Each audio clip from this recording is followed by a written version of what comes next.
सवाल यही है, मोदी सरकार विकास कर रही है या विनाश कर रही है? नेशनल प्राइम टाइम की शुरुआत में इस देश के एक बहुत प्यारे से गांव का, जो कि अंग्रेजों के जमाने से पहले से वो गांव मौजूद था, आज विकास के नाम पर उस गांव की और गांव वालों की हालत खराब कर दी है प्रशासन ने और इस मोदी सरकार ने। विकास किसके लिए किया जाता है? एक सीधी सीधी बात आपसे पूछना चाहूंगा। विकास आवाम के लिए होता है, जनता के कल्याण के लिए होता है, जनता के सुकून और आराम के लिए होता है। अगर कोई विकास जनता, गांव वाले और मोहल्ले वालों को उजाड़ दे, परेशान कर दे, जीना हराम कर दे, जिंदगी अजीरन कर दे, तो वो भाई साहब विकास नहीं है, वो विनाश है। ऐसा ही एक कांड आपको ऐसा बताने वाला हूं, और देश भर में न जाने विकास के नाम पर कितने कांड चल रहे होंगे, और जो खबर आपको बताने जा रहा हूं ये मीडिया में कभी आ नहीं सकती है। जिस गांव के बारे में आपको बताने जा रहा हूं, इस गांव के बारे में मीडिया में कभी बताया ही नहीं जाता और न बताया जाएगा। मैं बात कर रहा हूं मऊ, उत्तर प्रदेश के आगे गोरखपुर वाराणसी रोड के बाजू में एक गांव पड़ता है, छोटा सा बड़ा गांव घोसी। नाम है उसका बड़ा गांव घोसी। अंग्रेजों के जमाने का गांव है। आज भी इस गांव में जाएंगे आप, यहां के लोग आपको सीधे साधे, शरीफ और मोहब्बत करने वाले मिलेंगे। बड़ा गांव घोसी, मैं गया हूं वहां, मेरा बहुत पुराना रिश्ता है उस गांव से। लेकिन आपको बता दूं कि आज वो गांव वाले जो कभी किसी से मतलब नहीं रखते, न किसी लड़ाई, न किसी दंगे, न किसी फसाद में, कोई भी आकर पुचकार कर दो वादे करके उनसे वोट हासिल कर लेता है, ऐसे गांव वालों को आज पूरी तरह से परेशान कर दिया गया है विकास के नाम पर। दोस्तों, बहुत पहले से उस गांव के बाहरी इलाके से एक ट्रेन चलती थी। ट्रेन तो नहीं कहेंगे, एक इंजन चला करता था। दोहरी घाट और इधर आगे बढ़ता हुआ कई इलाकों में एक इंजन चला करता था। वो समझ लीजिए बहुत पुराने ज़माने से चल रहा था। ट्रैक जो था वो इतना छोटा ट्रैक था कि उस पर नॉर्मल ट्रेन नहीं चल सकती थी। विकास विकास विकास। गांव वालों ने ख्वाब देखा कि काश इस पटरी पर, वो इतनी दूर जो मऊ और आजमगढ़ जाना पड़ता है रेलवे स्टेशन, काश हमारा घोसी रेलवे स्टेशन बन जाए और यहाँ वो यात्री ट्रेन चलना शुरू हो जाए, जो दिल्ली, बम्बई, लखनऊ सब ट्रेनें यहाँ आना शुरू हो जाए तो हमारे लिए आसानी होगी। गांव को लोगों ने ख्वाब देखा, गांव के लोगों को वादा किया गया कि हम यहाँ ट्रेन चलवा देंगे, ये कर देंगे, वो कर देंगे। अब विकास के नाम पर वहाँ पटरी बिछाई गई, ट्रेन का ट्रैक बिछाया गया, यात्री ट्रेन चलने की संभावना भी नजर आने लगी। लेकिन इस विकास ने इस गांव को उनके ही इलाके से, उनके ही क्षेत्र से काट कर किनारे कर दिया है। अंग्रेजों के जमाने से जो गांव के दो अहम और मेन गांव के एंट्रेंस वाले रास्ते थे वो बंद कर दिए हैं। ट्रैक की वजह से फाटक दे सकते थे, लेकिन प्रशासन ने उस रास्ते को बंद कर दिया है। एक सिंपल सा मैप, क्योंकि आप समझ नहीं सकते, अपने हाथों से जो मैंने मैप जैसा तैसा बनाया है वो दिखाना चाहूंगा। इस मैप को देखिए, यहां आप देखिए मऊ गोरखपुर हाईवे है। एक रास्ता आप सीधे हाथ की तरफ देख रहे हैं, वो छोटा सा रास्ता है। ट्रैक पार करके गांव के लोग, मस्जिद भी वहां पर है, इमामबाड़ा भी है और कब्रिस्तान भी है। सबसे बड़ी बात, कब्रिस्तान भी वहीं है। तो गांव में कोई मैयत होती है तो इस रास्ते से जाते थे, और वो जो मेन गांव की एंट्रेंस है वो ये है, दूसरी वाला। ये दो गांव का मेन एंट्रेंस है। अब तक यही था। अब क्या हुआ है, अब ये जो ट्रेन की पटरियां बिछा दी गई हैं तो ये रास्ते हटा दिए गए हैं, बंद कर दिए गए हैं और बैरिकेडिंग कर दी गई है। परमानेंट इसकी जो है बाउंड्री बना दी गई है, परमानेंट। अब क्या हो गया, जो ये रोड है मऊ गोरखपुर हाईवे, इधर से गांव वाले जा ही नहीं सकते उस पर। गांव वालों को प्रशासन ने रास्ता दिया है अब ऐसा, पीछे का रास्ता बंद कर दिया और गांव की जो एंट्रेंस थी वो दूसरी तरफ से दे दी है। 1.5 किलोमीटर पीछे, यानी मझवारा मोड़ जिसे कहते हैं, वहां इलाके में मझवारा मोड़ पड़ता है, उस मझवारा मोड़ पर जाएंगे, जिसे दूसरी जबान में स्टेशन कहते हैं, वहां बस स्टैंड भी है। तो 1.5-2 किलोमीटर पीछे जाएंगे गांव वाले, वहां से जो है आगे आना पड़े, मतलब अगर गांव में आना है तो मझवारा मोड़ से अंदर घुसना पड़ेगा और फिर किनारे किनारे किनारे किनारे गांव में आना पड़ेगा। और गांव वालों को भी, अगर सिर्फ ये आज तक रोड पार करके सामने कब्रिस्तान चले जाते थे, तो अब गांव वालों को क्या करना है, गांव वालों को अब ऐसे नहीं जाना, ऐसे सीधे नहीं जाना, अब ये पूरे अंदर अंदर के रास्ते से अंदर अंदर ये जाएंगे स्टेशन मझवारा मोड़, और वहां से हाईवे पर आएंगे। कौन से हाईवे की बात हो रही है? गोरखपुर को यह हाईवे जाता है, गोरखपुर वाराणसी। ये वही हाईवे है जो नेपाल की तरफ जाता है। याद रखिए कितना बड़ा हाईवे है, हादसे बहुत ज्यादा होते हैं, याद रखिएगा मेरी बात, मेरे एक एक जुमलों को याद रखिएगा। पूरे गांव वालों की सुनवाई नहीं है, 6000 आबादी है उस गांव वालों की। उन 6000 लोगों ने एड़ी चोटी का जोर लगा दिया, लेकिन उन लोगों को इस तरह से इग्नोर किया जा रहा है जैसे सिर्फ 6 छोटे छोटे बच्चे हों, 6000 लोगों की बात नहीं हो। उन सीधे साधे घोसी के लोगों को इतना परेशान किया जा रहा है, इतना प्रताड़ित किया जा रहा है कि मैं आपको बता नहीं सकता। यह अभी का मामला नहीं, लंबे समय से बहसबाजी चल रही है, लेकिन अब यह मेरे पास जब मामला आया है, यह बिल्कुल बिगड़ने के बाद आया है कि न डीसीपी कुछ कर रहे हैं, आईजी कुछ नहीं कर रहे हैं, प्रशासन कुछ नहीं कर रहा है, कुछ भी नहीं, रेल मंत्री से भी मिल लिए। यह कांड बहुत बड़ा है और देश के सामने यह बात आनी चाहिए कि विकास जिन जनता के लिए किया जा रहा है, विकास तथाकथित उस विकास से वही जनता परेशान है। दोस्तों सोच के देखिए, अब मैं आपको लाइव मुसीबत दिखाऊं लोगों की। यार एक बताइए, पूरा गांव इधर है और अभी गांव सिर्फ उधर जाना होता है, मस्जिद जाना है, इमामबाड़ा जाना है, रोड के उस तरफ जाना है। और ऐसा नहीं है सिर्फ वहां मुसलमान हैं, वहां हिंदू भी हैं, हमारे हिंदू भाई हैं, उनका भी मंदिर मस्जिद के इमामबाड़े के बिल्कुल बराबर है, तो उनको भी जाना होगा, तो उनको भी ऐसा घूम के जाना है 1.5-2 किलोमीटर पीछे जाके, तब वो यहां पहुंचेंगे। अब सवाल यह है, अब ये मुहर्रम आ रहे हैं, मुहर्रम शुरू हो चुका है, 1 मुहर्रम। अब जुलूस होता है, ताजिया होता है, कभी कुछ हुआ कभी कुछ हुआ, मैयत तो 12 महीने भाई साहब इंतकाल होता ही रहता है। तो इतना लंबा 1.5 किलोमीटर पीछे से घूम के जाना है। आप ये पूरी एक एक चीज समझिए, ये गांव वालों का दर्द है। अगर आप गांव वालों को दर्द को नहीं समझ सकते, अपने आप को भारतीय मत कहिएगा, क्योंकि गांव गांव से जुड़कर ये भारत बना है। सुनिए, अब मैं आपको एक तस्वीर दिखा रहा हूं, ये देखिए, जो ब्लॉकेज कर दिया गया है, पूरा रास्ता जो ब्लॉक कर दिया गया है। अब मैयत ये लेके जा रहे हैं, लाश लेके जा रहे हैं ये दफनाने के लिए कब्रिस्तान।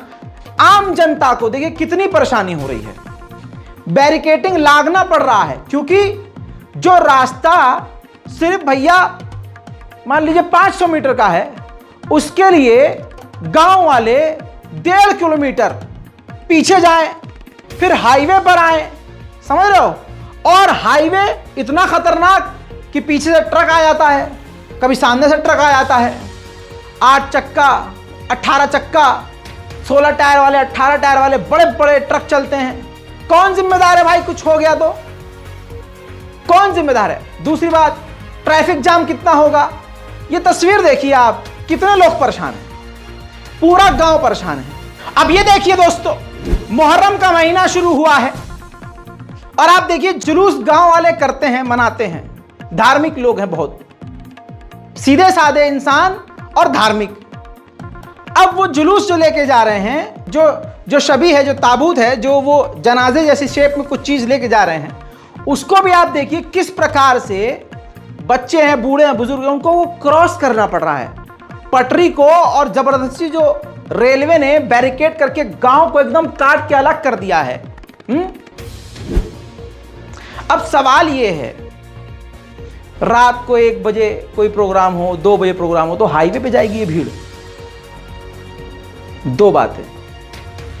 अब ताजिया का जो जुलूस निकलता है, बहुत बड़ा प्रोग्राम होता है, जो उर्दू की 10 मुहर्रम को, रोज़े आशूर को जो प्रोग्राम होता है पूरे हिंदुस्तान में, पूरी दुनिया में होता है।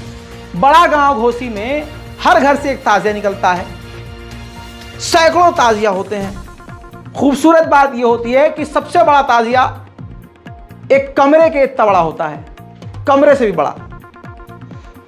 उसके बाद छोटा, उससे छोटा, उससे छोटा, उससे छोटा, सैकड़ों ताजिए होते हैं, लंबा जुलूस होता है।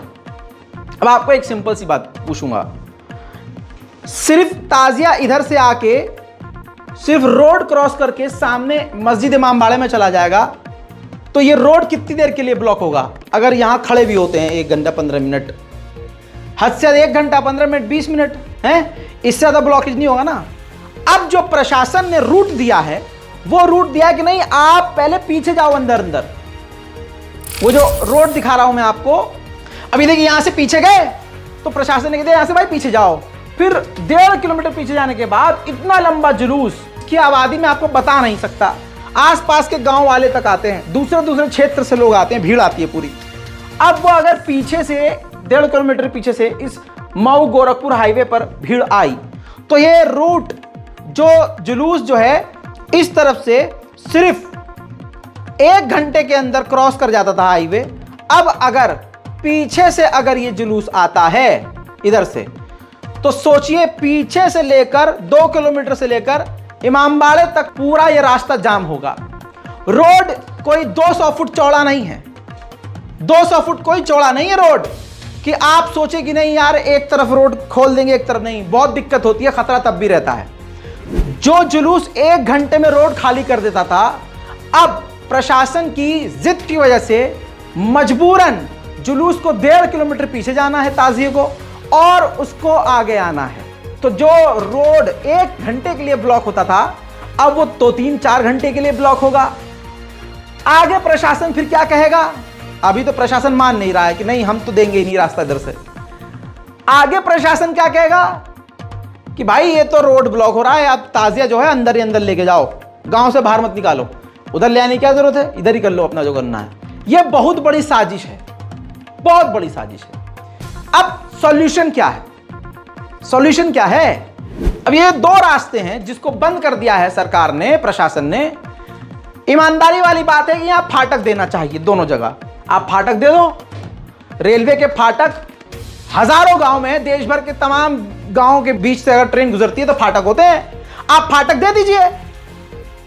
और अगर आप 2 जगह फाटक नहीं दे सकते तो ये जो चौड़ा वाला रोड है इसको फाटक आप दे दीजिए, इसको आप रास्ता दे दीजिए, इधर से निकल जाए पूरा गांव, कहीं से तो राहत दीजिए।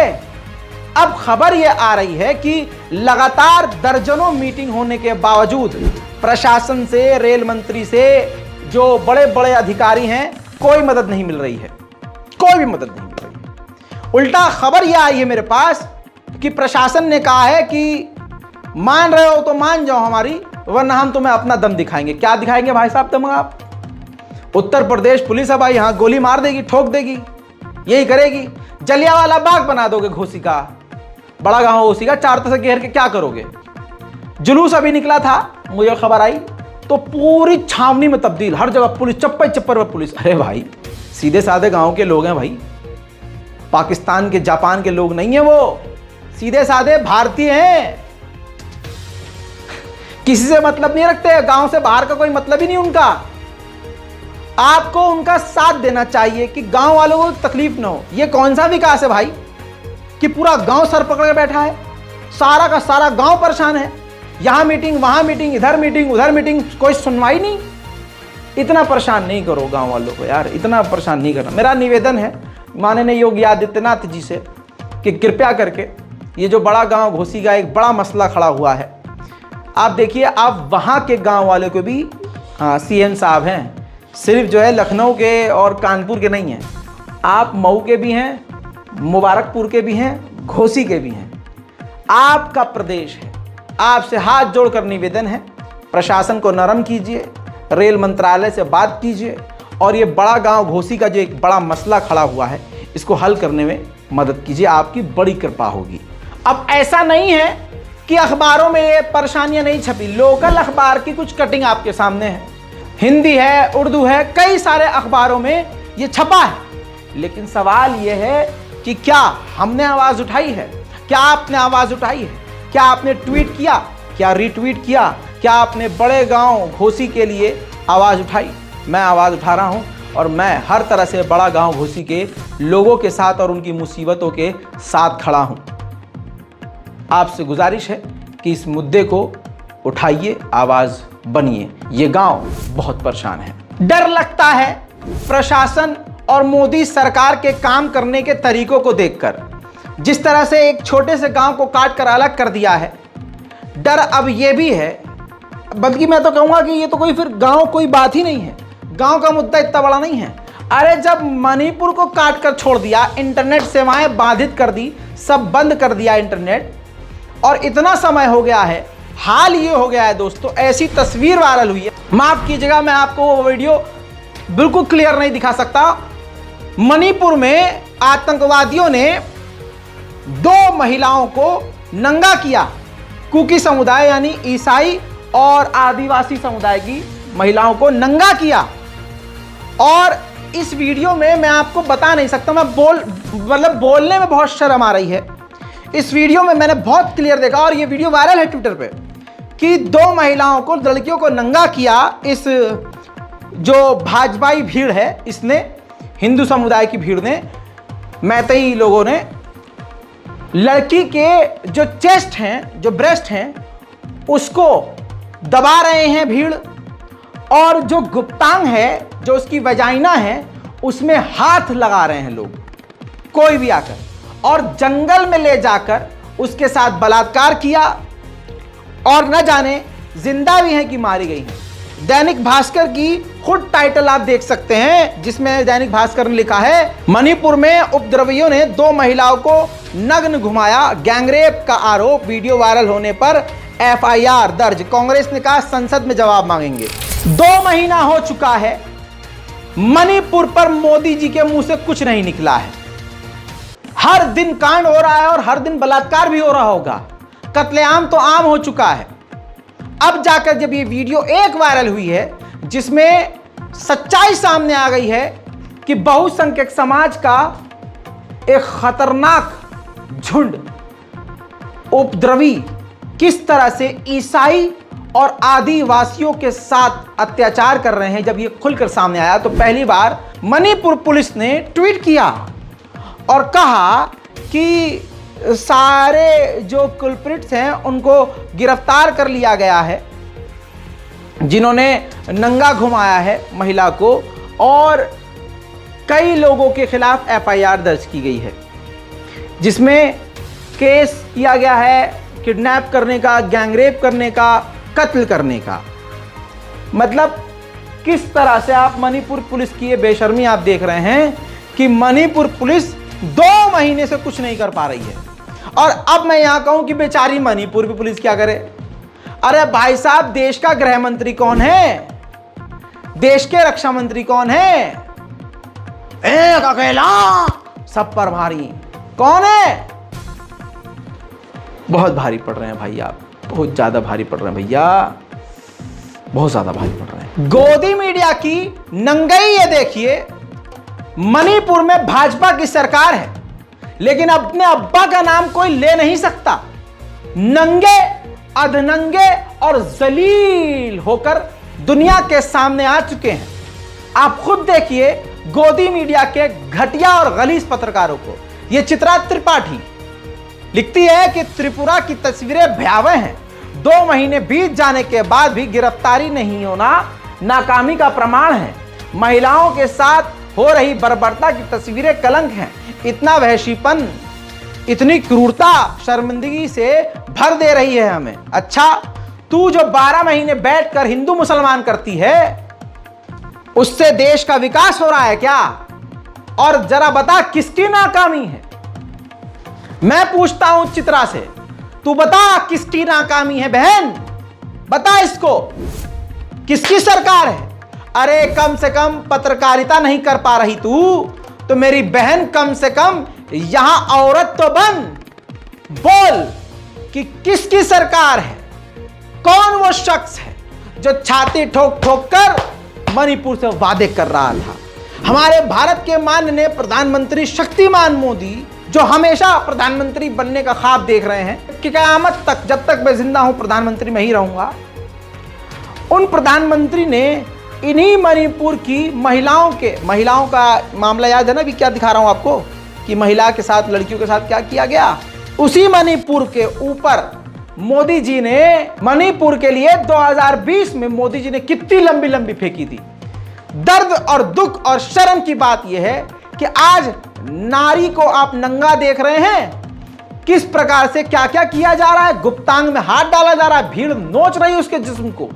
और 2020 में मोदी जी ने कहा था, मणिपुर की बहन जिन्होंने राखी बांधी, नारी शक्ति पर बात कर रहे थे, अपनी बहन के साथ ये सब होता हुआ देखकर पे जो भाई खामोश हो। हाय, सुनिए तो सही 2020 का वीडियो। साथियों, आज इंफाल सहित मणिपुर के लाखों साथियों के लिए विशेष तौर पर हमारी बहनों के लिए बहुत बड़ा दिन है।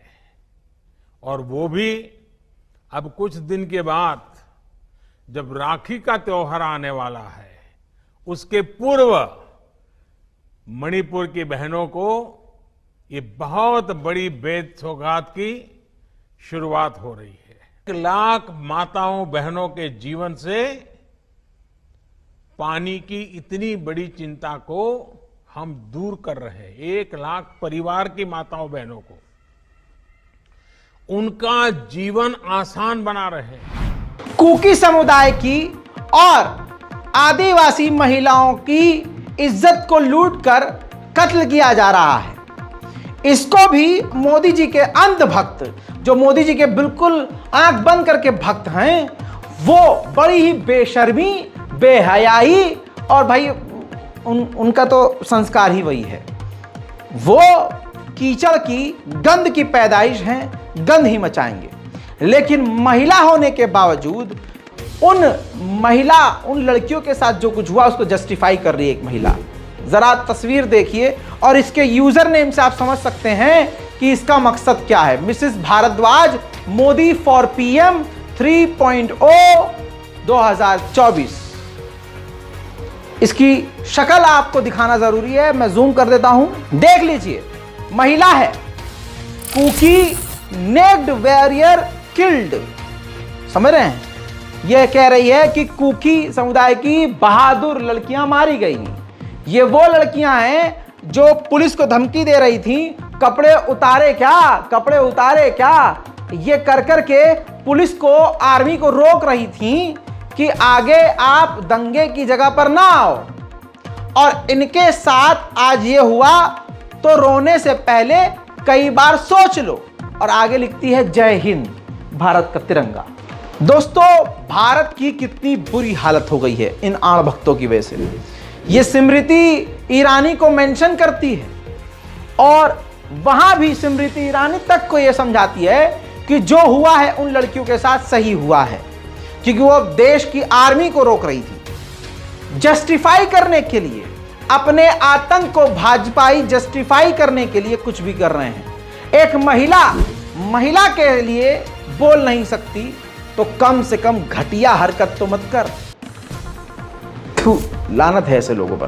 भाई साहब, भाजपा में ये सारी महिलाएं हैं। स्मृति ईरानी को तो बोलना पड़ा, लेकिन इन महिलाओं को देख लीजिए, ये नारी शक्ति की बात करती हैं, ताला लगा हुआ है। ये मोदी जी की महिला वॉरियर्स हैं जो खामोश हैं। हाल ये है कि प्रधानमंत्री मोदी जी की चुप्पी ने मणिपुर का हाल ऐसा कर दिया है। मोदी जी चुप हैं, राहुल बोले हैं। ये हैं जिसको पप्पू कहते हैं, उस पप्पू में इतनी अकल है कि कब किसके लिए खड़ा हो जाना है। राहुल गांधी लिखते हैं कि पीएम की चुप्पी, और पीएम ने जो कोई भी एक्शन नहीं लिया, उस मोदी के खामोशी की वजह से, ठंडेपन की वजह से आज मणिपुर को मोदी जी ने आग में ढकेल दिया है। लेकिन भारत यानी हम पूरी तरह से मणिपुर के लोगों के साथ खड़े हैं और शांति और बातचीत के जरिए हल निकालने के लिए खड़े हैं। कितनी तरीके से राहुल गांधी ने एक सीधी सादी बात कह दी। सवाल यह है कि मोदी जी क्यों नहीं बोल रहे हैं? क्या फायदा है इस दंगे से मोदी जी को? भारतीय जनता पार्टी को क्या फायदा है? इंटरनेट बंद किया जा रहा है, खबरों को दबाया जा रहा है, सैकड़ों लोग मारे गए, छुपाया जा रहा है, क्या फायदा है? क्यों? इतना ही नहीं है दोस्तों, जुल्म बहुत है। मणिपुर में भाजपाई उग्रवादियों ने जो आदिवासी और ईसाई कुकी समुदाय के लोग अपने घर को छोड़कर जंगल में भाग चुके थे अपनी जान बचा के, भाजपाई उग्रवादियों ने, भाजपा का जो समर्थन हासिल कर चुकी है, उन्होंने घरों पर हमला किया और घरों में आग लगा दी। देखिए, घर पर हमला करके घर को लूटना और आग लगा देना, यह प्रथा एक खास समुदाय और एक खास पार्टी से कनेक्शन रखने वाले और खास नारा लगाने वाले बहुत पहले से करते आ रहे हैं। ज़्यादा दूर मत जाइए, दिल्ली दंगा याद कर लीजिए। मुस्तफाबाद और हाजी बेटापुर, इस तरफ आगे आप कहीं जाएंगे, आप जाइए भजनपुरा, दर्जनों मुसलमानों के मकानों को पहले लूटा गया था। जब लूट लिया गया तब आग लगाई गई। यहां भी वही चल रहा है। वहां कौन थे दिल्ली में और यहां कौन है? सोच लीजिए, कनेक्शन गहरा है। ठीक इसी तरह से भाजपा समर्थक उग्रवादियों ने कुकी समुदाय के गांव में घुसपैठ करी। उनको कहा कि कुकी समुदाय के आदिवासियों बाहर चले जाओ, ये इलाका छोड़ के चले जाओ, ऐसे नारे लगाए। फिर माँ और बेटी को नंगा करके पकड़ के बलात्कार किया और कत्ल किया। और उसकी जो तस्वीर है वो तो मैं दिखा नहीं सकता, शुरुआत में आपको सब चीज़ें दिखा चुका हूँ मैं ब्लर करके। लेकिन ये जो नारेबाजी हो रही है मैतेई समुदाय की तरफ से, आदिवासियों पर जो हमला किया जा रहा है उनके क्षेत्र में घुसकर, देखिए और मंजर फील कीजिए। अगर आप वहाँ हो तो आपकी क्या हालत हो।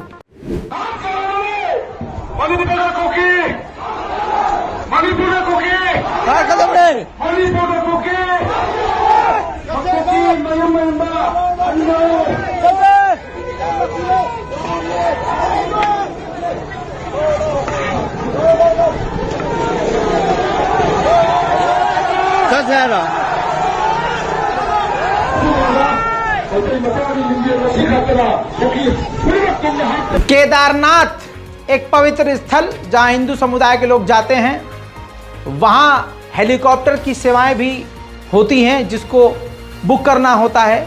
ऐसे में 1400 करोड़ की ठगी श्रद्धालुओं के साथ, हिंदू समुदाय के साथ, जो भक्त हैं उनके साथ हो गई। अब आप कहेंगे कि इनके साथ ये करने वाला है कौन? तो दोस्तों, हिंदू समुदाय से ही होंगे, क्योंकि ये देखिए न्यूज़ 24 में जो डीसीपी साहब हैं उन्होंने जो जानकारी दी है उसमें उन जो 3 शातिर पकड़े गए हैं उनका नाम नहीं लिया है। तो जब प्रशासन और सरकार नाम छुपाती है तो सीधा सीधा मतलब ये होता है कि बहुसंख्यक समाज के ही वो लोग होंगे जो क्रिमिनल होंगे। 1400 करोड़ का घोटाला, धोखाधड़ी, फर्जी वेबसाइट बना रखी थी इन लोगों ने, पूरे गैंग ने। और श्रद्धालु जब हेलीकॉप्टर की सेवा बुक करते थे तो ये उसका पैसा मार लेते थे, फर्जी वेबसाइट हुआ करती थी। इस तरह से 6000 से ज़्यादा पूरे भारत में केसेस दर्ज हैं इनके खिलाफ और 1400 करोड़ का घोटाला किया है।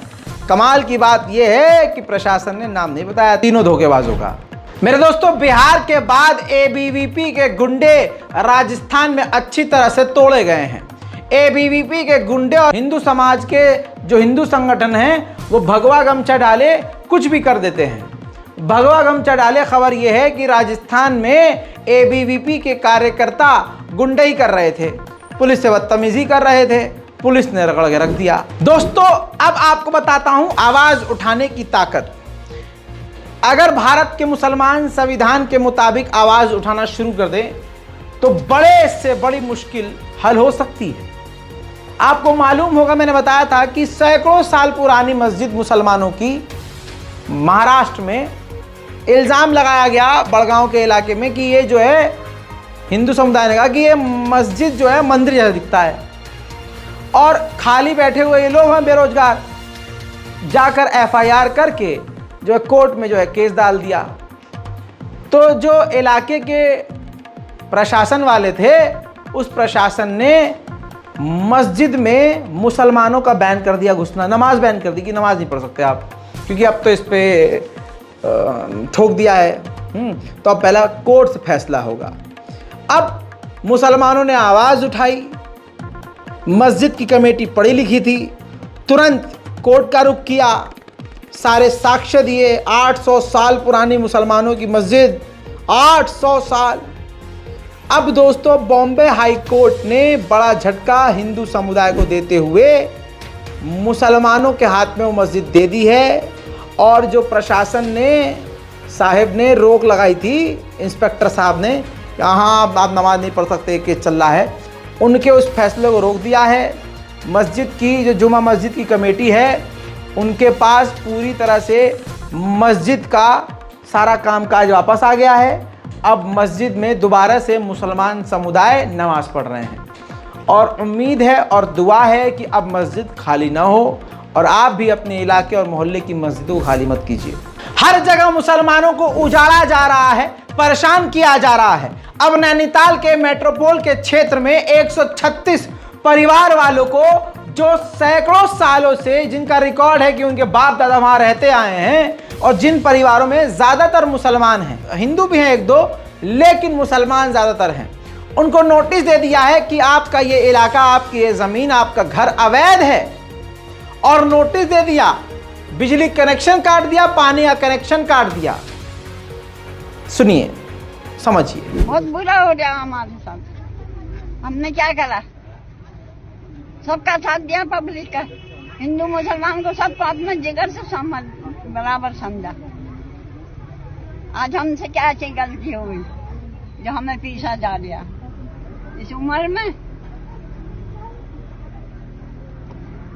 जबान से दुआ लिख लगी तो काम आई, हाय लिख लगी ना नेट कर देगी ना। मैं विधवा हूँ और आदि भी नहीं।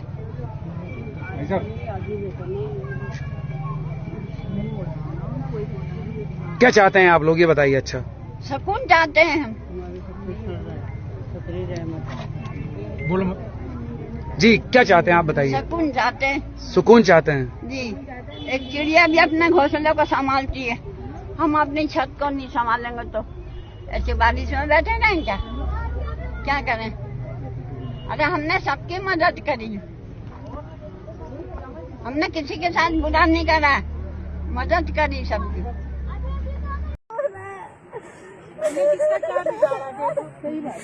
किसका क्या बिगाड़ दिया? 100 सालों से यहाँ रह रहे हैं, सब कई सालों से रह रहे हैं। किसका क्या बिगाड़ा? सही बात है, किसका क्या बिगाड़ दिया? 100 सालों से यहाँ रह रहे हैं, सब कई सालों से रह रहे हैं। ये याद रखना, उजाड़ने वालों, ये याद रखना, अभी कुछ दिन पहले उत्तराखंड, हिमाचल प्रदेश से मुसलमानों को भगाया जा रहा था। हिंदू संगठन धमकी दे रहे थे, भागो वरना कार्रवाई हम करेंगे। तुम्हारी क्या औकात कार्रवाई करने की? याद रखना, मुसलमानों के लिए सिर्फ अल्लाह काफी है। कार्रवाई जब अल्लाह ने करी, आधा देश डूब गया। हिमाचल प्रदेश चारों तरफ से बहने लगा। जो नारेबाजी कर रहे थे, मुल्ले हिमाचल छोड़ो, उनके घर भी लरस गए, उनके घर में भी पानी घुस गया। और तो और पूरा का पूरा हिमाचल प्रदेश, उत्तराखंड आप देख रहे हैं। ये नैनीताल में प्रशासन जो उजाड़ रहा है अब मुसलमानों को, याद रखना, जिन जिन का इसमें हाथ है, तुम सब के सब बर्बाद हो गए इंशाअल्लाह। हर तरफ से मुसलमानों को, हर जगह मुसलमानों को परेशान किया जा रहा है और जबरदस्ती उठरा खोजा जाता है, मौका तलाश किया जाता है बहुसंख्यक समाज की तरफ से। पहले वो इस्लाम को गाली बकते हैं, पैगंबर को गाली बकते हैं, इतने नंगे हो चुके हैं। देखिए, जिसका अकीदा, जिसका मजहब कमजोर होता है, जिसका ईमान कमजोर होता है, वो दूसरे पर थूकता है। समझ रहे हैं आप? बात अब यह है कि गुजरात के पाटना का इलाका बताया जा रहा है, जहां पर इस्लाम के खिलाफ आपत्तिजनक टिप्पणी की गई, जिसके बाद मुस्लिम समुदाय और हिंदू समुदाय के बीच टकराव हुआ। वो टकराव बहुत ज़्यादा बढ़ गया, जिसके बाद पुलिस ने बातचीत करवाई। बातचीत के बाद सिर्फ मुसलमान लड़कों को गिरफ्तार करके हाथ में रस्सी बांधकर उनको जानवरों की तरह उनका जुलूस निकाला। अगर लड़े दोनों थे और आपत्तिजनक बयान हिंदू समुदाय की तरफ से दिया गया था तो जुलूस उनका भी निकालना था, ताकि मैसेज जाए कि हिंदू हो या मुसलमान, कोई भी किसी भी धर्म के खिलाफ टिप्पणी नहीं करेगा। लेकिन सिर्फ मुसलमान युवकों का जुलूस निकाला गया। देखिए भारत की ये असली तस्वीर, इस्लामोफोबिक।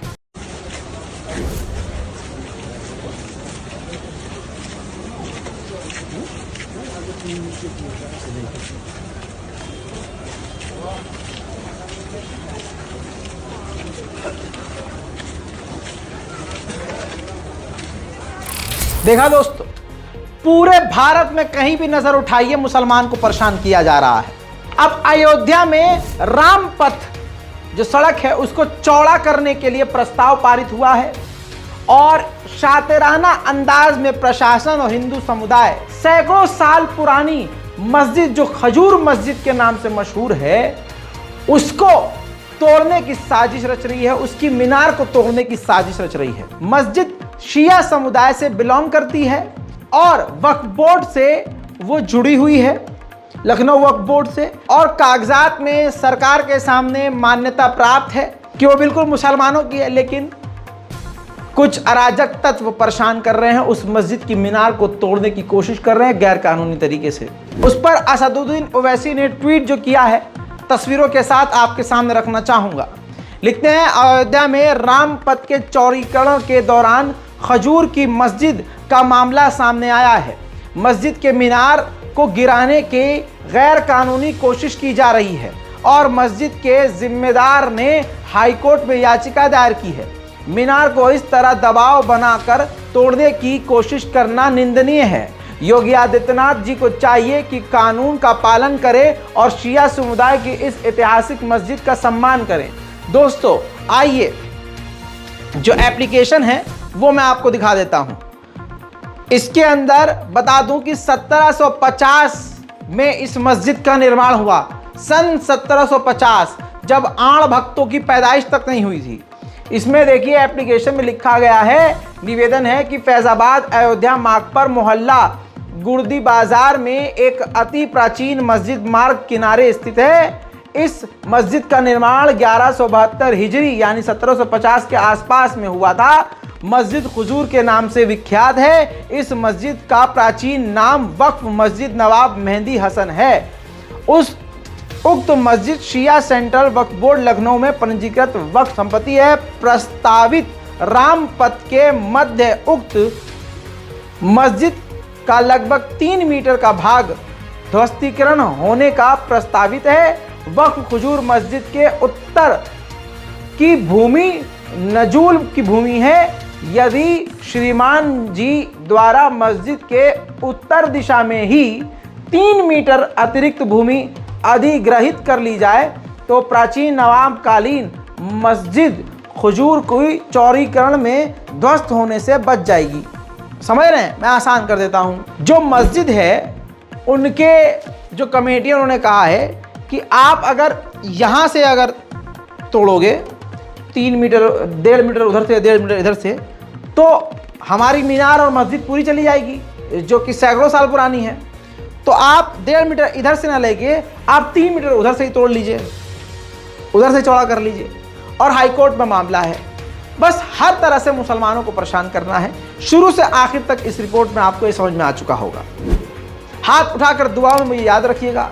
अपनी राय कमेंट में जरूर लिखिएगा। रिपोर्ट को शेयर कीजिए। मैं हूं रजा और आप देख रहे थे रजाग्राफी। जय हिंद।